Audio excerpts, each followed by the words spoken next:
Gun violence is an extremely complex issue with no clear solution in sight. Being such a complex problem, it is the topic of much debate in the media and politics right now. Detective Brad Youngman elaborates more on the issue. I think it's a really complex problem. I think, unfortunately for especially for y'all's generation, a lot of the easy problems have been solved already.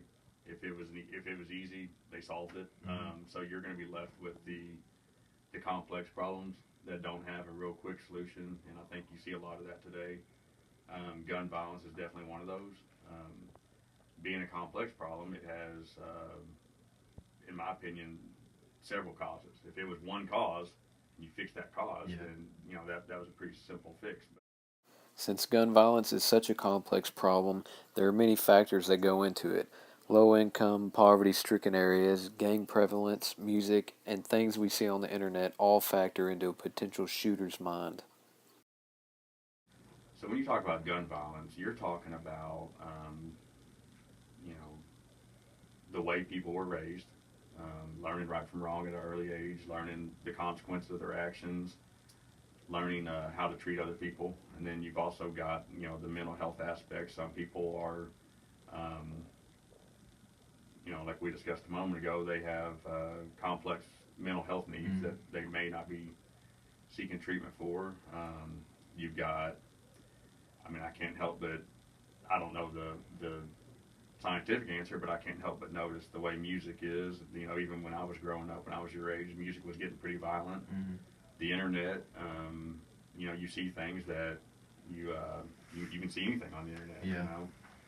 Video games have gotten pretty out of control. You can't help but think that a young child that's brain is still developing and spends hours listening to that music, being online and playing those games, you would almost have to think that that's affecting them somehow. Yeah. So I think that when you look at a shooting, you don't necessarily trace it back to that one thing, like music, but it could just be the layers of all those influences on them. But I do think that children learning right from wrong and learning good examples at a young age makes a difference. Yeah. I don't know that necessarily attacking the Second Amendment is the answer because I have yet to see a solution there that, in my opinion, would work. You already have gun laws. Yeah. There's a lot of gun laws, but yet here we have these people that go in and shoot people, and they're not obeying those laws. So there's so many guns in this country that it would just be really hard to come up with a law that would govern behavior when it comes to that. Not saying it couldn't happen. I'm just saying I can't think of one. Of course, there's also a big part of that is how we treat other people.